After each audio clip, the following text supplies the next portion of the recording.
Good evening, everybody. Good evening. Good evening. Good evening, Mr. Joshua. Good evening. Welcome. Thank you so Good evening, much. Mr. Debusala. Thank you for having us. Thank you for honoring our invite. Good evening, Mr. Deshina. Good evening, everybody. I want to welcome us once more and once again to our bi-weekly presentation. So on today's Monday presentation with us is Mr. Joshua Oluala. Mr. Joshua is a senior colleague and he'll be taking us on the principles of electrosurgery. Can we all hear me?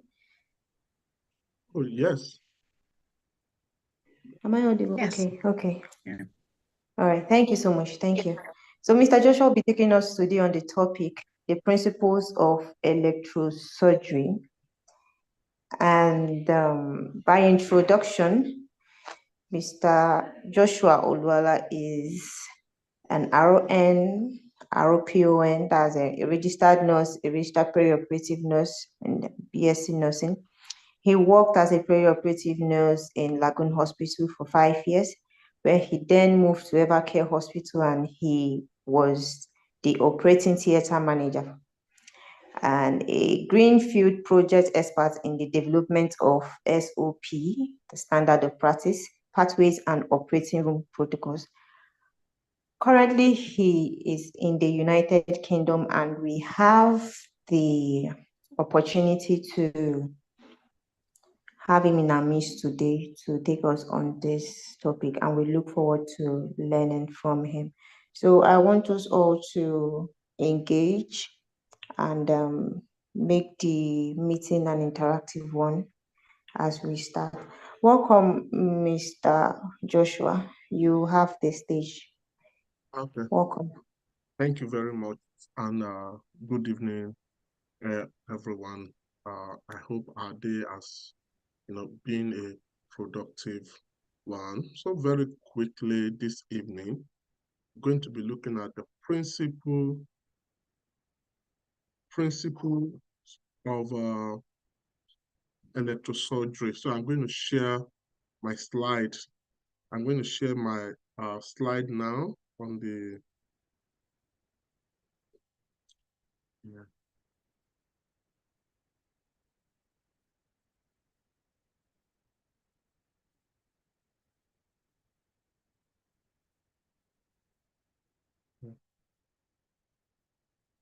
Can we see the slide?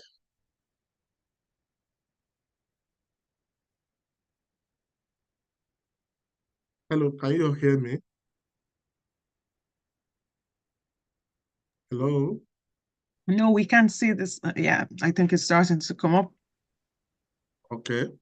Yeah. Yes, we can. Now? Oh, yeah. Thank you so much. Thank Thanks you very much. Yeah. So, once again, good evening, everyone. It's going to be a very quick and, of course, brief one, just to, remind us of some things, because this gathering is a gathering of theater users, and of course, this is not a new topic to us. So, my name is Joshua. Okay, well, before I start, let me just say beforehand, I have a little girl here that can just make an unnecessary shout, anytime. So please bear with me. My name is Joshua Oluala. I'm a registered nurse, a perioperative nurse, and a BSA nurse also from Babcock University. And like my professional colleagues have said the other time, I've worked in so many places, in Nigeria before I moved to United Kingdom. Particularly is my contribution to the development, smoke processing in surgical processing in at Lagoon Hospital, for about 5 years before moving to Evercare Hospital as a theater manager. Like she rightly said, it's a greenfield project. I got employed when the building was not even yet completed. Then, in order to put together the SOPs and, some other documentation that will serve as a guideline for surgical process and, standard of practice in the operating theater. So we're going to move, like I said. So today we're going to be looking at principles of electrosurgery. So when we talk about principle, we want to look at guideline, the step-by-step things that we need to do, things that we need to put in place if our electrosurgery must deliver, if we must have a very smooth and a very, nice looking surgical feed and, a healthy patients. So those things we need to do, those things we need to adjust, the settings we need to put together, because we know that, surgeries are not the same. At some point, one surgery differs from another, and the kind of settings we have on all our, surgical equipment differs from one another. And there's no exception when it comes to, the electrosurgery, also electrosurgical unit also. So, by way of history, there's no how we're going to be talking about electrosurgical units without talking about these two, great men. They developed modern electrosurgical units. The meaning is that there have been a rudimentary way of getting patients sorted and all those things. But at some point, Dr. W.T. Bovie came up, put some things together and tried it on animal. At some point, he had to collaborate with Dr.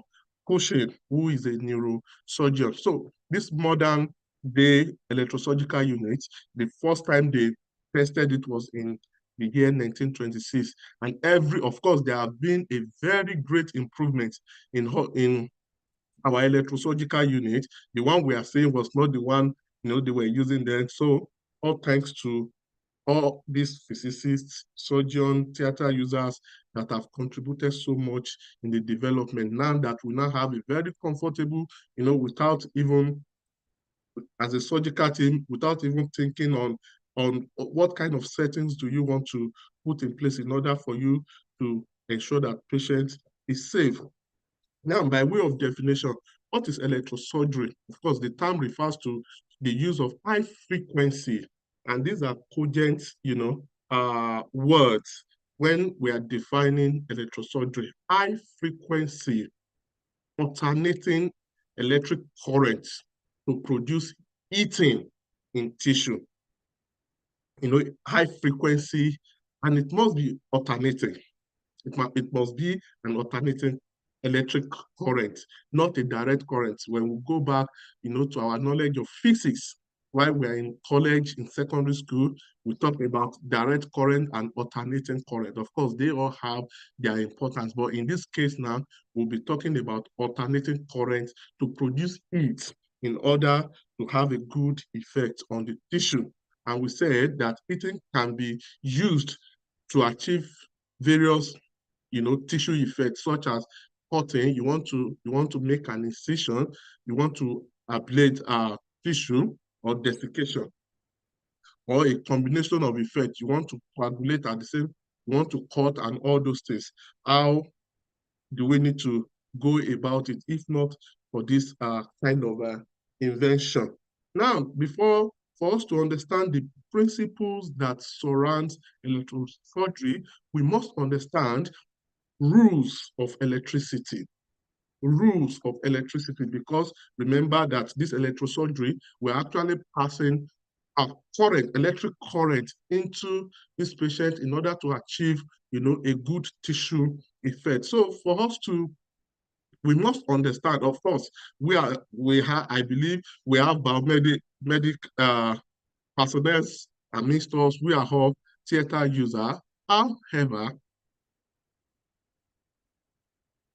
apart from the medical engineers, as theater users, surgeons, nurses, anesthetists, scrub tech, and every other professional in the operating theater, we should have this, even if it's going to be at basic level, we should have all this basic knowledge so that when these diatony or whatever is not giving us the good effect, we can at least put a bit of troubleshooting before we escalate further. So, and one of them is electricity always seek a ground. Just in every, of course, maybe probably in Africa, is so pronounced that when they build a house, they will have to put some, what's it called, a kind of wire and buried it into the floor. What is the essence of this wire? So that when there is an electric spark, rather than affecting the people inside the building, this earth, they call it earth, we receive the electricity and transfer it. In fact, at times it happens and people inside the building may not even know that this has happened, but because of this grant, everybody, seems safe without even knowing what has happened, to their electric current. Another point is it will always follow the path of least resistance. Now, that's another property of electricity. Electricity, when there is a flow of current, they will look for possible means to, when electric current is moving, they look for a possible means, to stand against resistance. They just want to have a free flow. They don't want anything disturbing them. So when electric current is moving, they look at possible, least resistance for them to pass. And another point is electricity must complete a circuit or will not flow. That's very, very important. And even as a theater user, we need to know this, that a cycle must complete before another, it doesn't just move and they just move just like that. There is a cycle that has to be completed before another successful circuit will take place.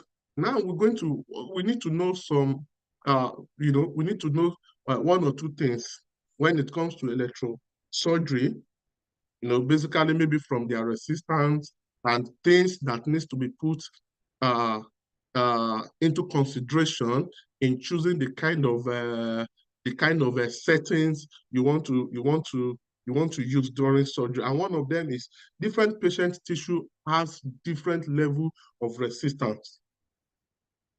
Earlier I said that when electric current is going, they look for the possible least resistance when electric current is moving. And that's what we are saying. The same thing here, that different tissue has different level of resistance. Take, for example, a patient that wants to have surgery for the first time compared with a patient that have had 2, 3, 4 surgery that now had, scars and, adhesion and all those things.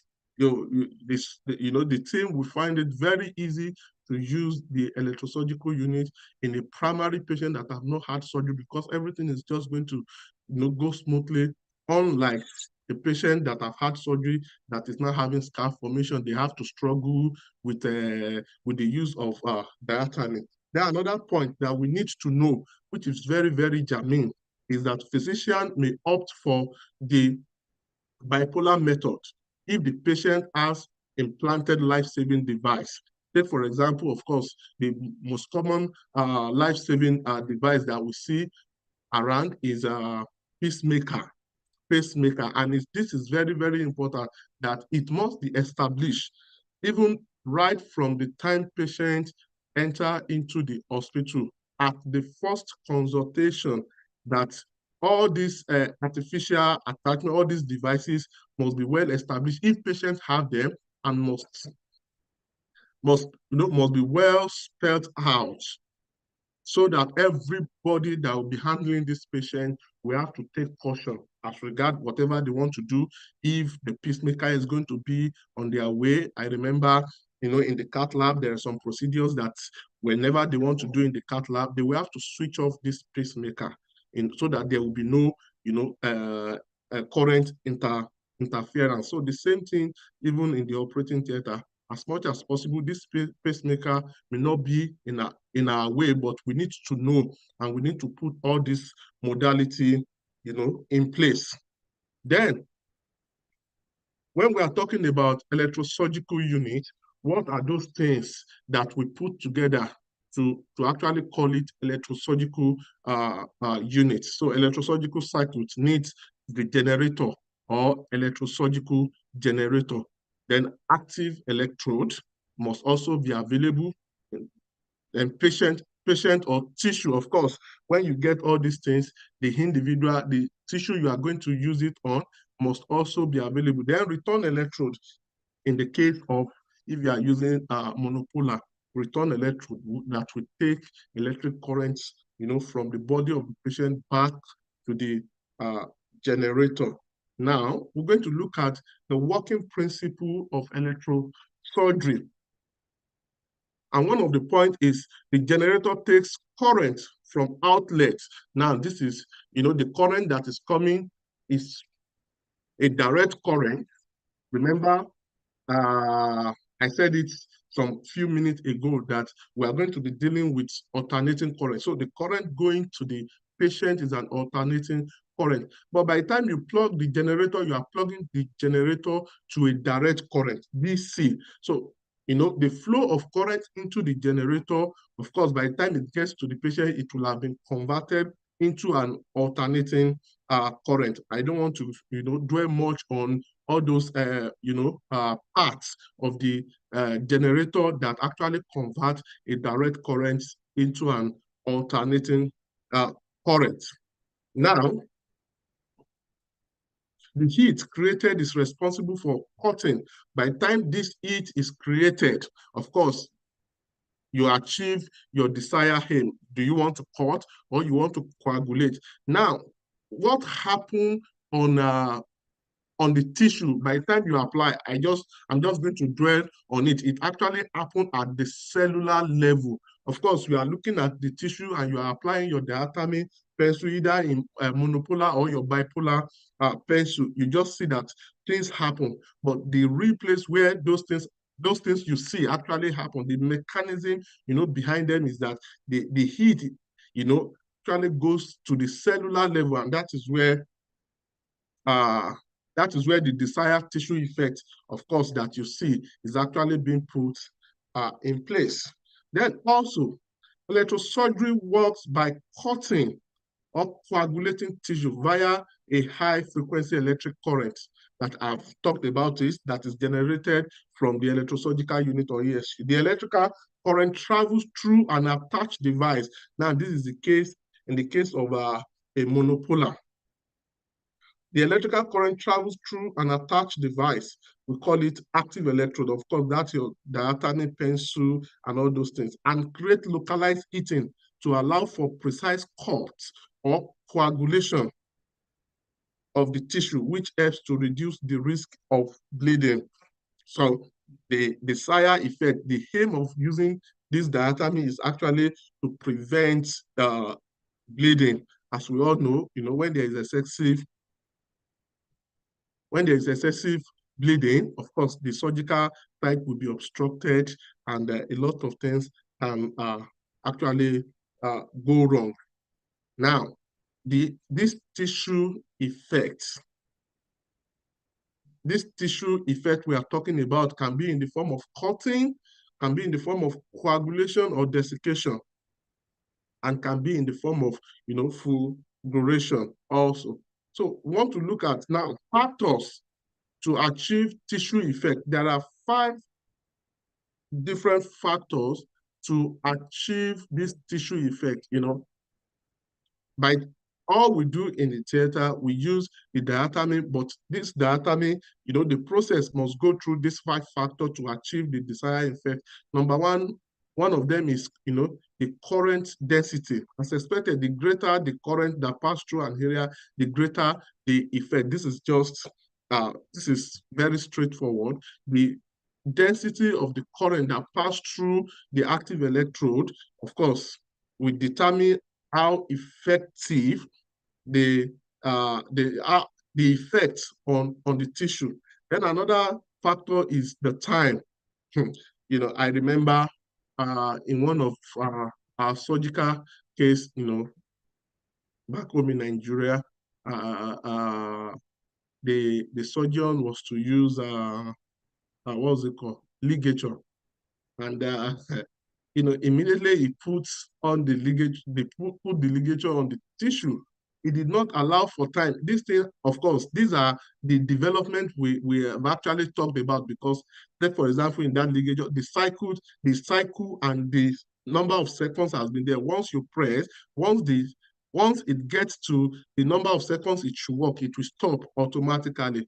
But in this case, of course, this surgeon just put it and just press it once. Of course, he began to complain that this thing is actually not working. It's not it's not seeing the effect he actually wanted to see on the tissue. But as time goes on, we all get on the same page and things actually. So the timing is very, very important. That when you put it, of course, you must allow a desired time for you to have the desired effect. Too short an activation will result in absence of the desired tissue effect. Very too short. Once you put it, you just take, for example, in monopolar, you just press on the cord without going through the length of the desired length you actually want to cut. You are not going to achieve it. Or when you are coagulating, the same thing also happens. Then the third factor is the electrode size. So we said, with respect to electrode size, smaller electrodes provide a higher current density and result in concentrated heating effect at the site of the tissue. Take, for example, in pediatric surgery, when we are operating on neonates, we actually want this diathermy, this pin tip, because we don't want any spread. We just want the heat to be concentrated. The diathermy tip for neonate is actually like a needle point. So once we put it, you don't want it to spread, unlike the normal conventional diathermy tip. So the electrode size also determines the kind of current, the density of the current that is passed across, and also the tissue effect. Then number 4 is the tissue conductivity. Like I said earlier, that different tissue have different level of resistance, and in this case we can see that in adipose and bone they have high resistance, and that is why many times when we get to the adipose tissue, you have to put a lot of, you have to increase the current in order for you to have a desired effect, because they are poor conductor. They just begin to, absorb the electricity. So it will take more time in order to achieve the desired effect, unlike in muscle, that once you put it, you get your desired effect. Then the 5th one is the current wave, the waveform. And it's the final, of course, there are 5, and that's the final determinant. That's the final factor. The final determinant of how tissue respond to electrosurgery in the current type. Electrosurgical unit produce 3 waveforms. So we need here now, this waveform actually they produce 3 waveforms. We have cut, we have blend, and we have coagulation. I know we begin to cast our mind back to the diathermy we have in our various, operating center, and you begin to look. You see cut, you see blend, you see coagulation. This cut, blend, and coagulation are actually the waveform. So a pure cutting waveform is continuous. Now, these are the principle, the working principle of these our electrosurgical units. The waveform is continuous. That is in cutting, unmodulated and undampened. It's continuous, and that is why we could, of course, for as long as you are cutting, because it is a continuous, what's it called, waveform, you begin to get the desired cuts. You can cut as any centimeter you want to cut, because the waveform is actually a continuous one and unmodulated. But in the case of coagulation, when you are coagulating, what kind of waveform is applicable to coagulation? Interrupted one. So in this case, it's not continuous, it's interrupted one. Interrupted, modulated, and dampened currents. That's what we achieve. That's what we see in coagulation. But when it comes to blend waveform, what do we see? Is a modification of both cutting and coagulation, which is most of the time what we actually use, because in the case of monopolar, you just want to have a balanced waveform, and you can see the percentage. So when your diathermy is in blend one, you have 80% cut and 20% coagulation. And like I said earlier, depending on the kind of surgery you want to do, the surgeon can say, okay, put it on blend one for me, or put it on blend two.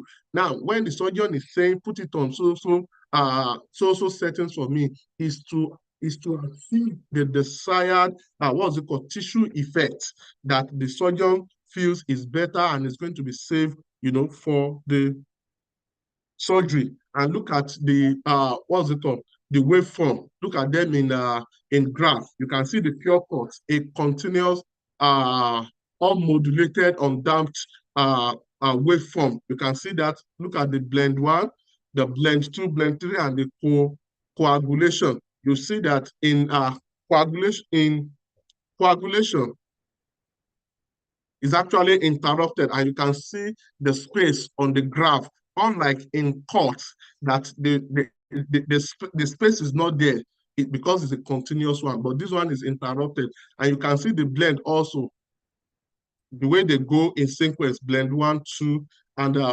blend three. Now, we're going to talk about the difference between monopolar and bipolar, because it is very, very important, at least for us to know the difference, that when a surgery is being booked, by the time we are preparing, you already know what kind of the electrosurgical units you want to use, what kind of diathermy setting you want to use. Are you going to be using a monopolar, or you are going to be using a bipolar? And that is the essence of this slide. We can see the picture. We can see that the electrosurgical generator, and we can see how it travels to the patient. We can see the return electrode and the flow of the current. But in the case of bipolar, we can see that everything comes from the generator to the patient's tissue, and also back to the generator. And of course, some people, at times people will ask in the theater that why are they not using bipolar? I remember many, many years ago in the operating theater, we wanted to do a neuro case, and we are going to be using bipolar, and somebody puts what's it called, the anatomy part on the patient, of course, because that's individual. I think that was his second week in the operating theater. They don't know, but now the individual knows more better how electric current is passed and how they go back to the generator. So these are the difference between monopolar and bipolar. Also, we need to know the difference between electrocautery and electrosurgery. Literally, these words are used interchangeably. Just nominal. Interchangeably, we use electrocautery, electrosurgery, we use them. Somebody is talking about electrosurgery, is talking about electrocautery. Literally, people assume that they are all the same. But in the real sense of it, no, they are different. Electrocautery is actually different from electrosurgery. Take, for example, in electrocautery can only coagulate. While in electrosurgery, of course, we have both cutting and coagulation. So electrocautery can also, of course, which is also known as thermal cautery, use a connected device with a heating element. But in the case of electrosurgery, create high-frequency alternating electric current that pass through the tissue, resulting in cutting and coagulation.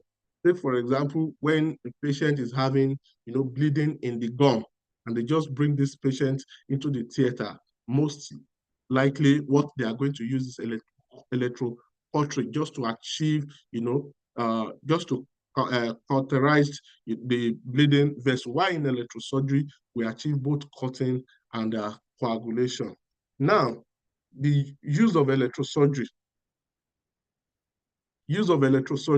Electrosurgery provides numerous benefits, including, but it's not limited to, number one, minimizing bleeding at the application, because very, very important. In fact, that's a major aim in order to reduce bleeding. You want to have a clean, very clean surgery. At the end of the day, at the end of the surgery, you don't want your patient going back to either ICU or back to the surgical ward and you are calling for blood transfusion. The use of electrosurgery will reduce your rate of bleeding very, very drastically. Another use is that it allows for greater precision with cutting and coagulation setting, rather than gone are those days where a surgeon just pick the knife and by the time they make the incision, by the time they put, what's it called, retractor, this incision just go, very blunt dissection of the tissue. But now with electric, you just make a very small incision. Take, for example, when you are doing in appendectomy, you want to put a very small incision. By the time you put your retractor, of course, it gets widened with blunt dissection of the tissue, and you do what you want to do so that by the time you finish, you have a little, what's it called, closure, very good healing effect. Patient, after months, years, this patient will just look at and say, it seems like I've not even had any surgery. Another use of electrosurgery is it offers a relatively fast method for tissue resection. Because, when in surgery, by the time you use this electrosurgery, it gets things very fast, very clean for you. Then now complication. I'm almost ending because I know that our time is fast spent. Complication of electrosurgery. The complication, actually, the major complication is excessive heat, which is born actually to any structure where it is wrongfully used. But something that is very important is how this complication comes, how this complication actually, actually comes is the most important thing. Take, for example, a trauma injury result from following situation. Now, direct application, which is always unintended. In surgery, we need to be very, very careful with all these electrosurgical units. When it's not being used, they should go back into their quiver so that we don't just throw it, usually just drop it in between the patient's leg and, unknowingly, unintended, another instrument can fall on it and activate, activate the pencil, and of course, it gives patient burns. Then another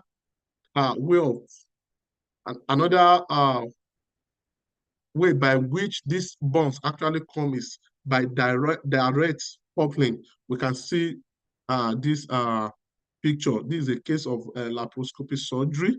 We can see that two good conductor lying side by side. One is the active electrode, the other one is the laparoscope. Now, the bowel is just right beside, very close to them. This electric current is passed to the laparoscope, which is a good conductor. And this good conductor resting on the bowel, of course, gives these bonds on the bowel. And before you know it, you want to do a bowel resection. Then another is insulation failure. We can see from the picture now that the insulation, when the integrity of the insulation is not there, we could see from this picture that there is a break in insulation. And most of the time it happens, with excessive usage of instruments, excessive usage, even though many of them are reusable. Of course, we need to be very careful with them. And how do we get careful with them? Is by careful inspection. We need to let the CSSD know they need to inspect this instrument for the integrity, because if it's not there, of course, the risk is very, very high of getting the patient's structure burnt. Then, in conclusion, a thorough knowledge of the fundamental of electrosurgery by the entire team in the operating room is essential for patient safety and for recognizing potential complications. Everybody needs to be on the same page in the operating theater as per knowledge about electrosurgical units, so that when the surgeon is asking, or when the surgeon is saying, this is the kind of setting I want, everybody in the operating theater, particularly the circulating nurse, the scrub nurse, and every other individual in the operating theater really know what the surgeon is saying. So the knowledge must be for everybody, irrespective of where they belong, irrespective of their training. Everybody needs to, be on the same page. And this is where, the biomedics actually comes in to make sure that training and retraining is done, because the more people are trained, the more knowledgeable they have in the operating theater about equipment, about instruments, the more safety we can guarantee to our patients. And that brings me to the end of this discussion. Thank you, everybody.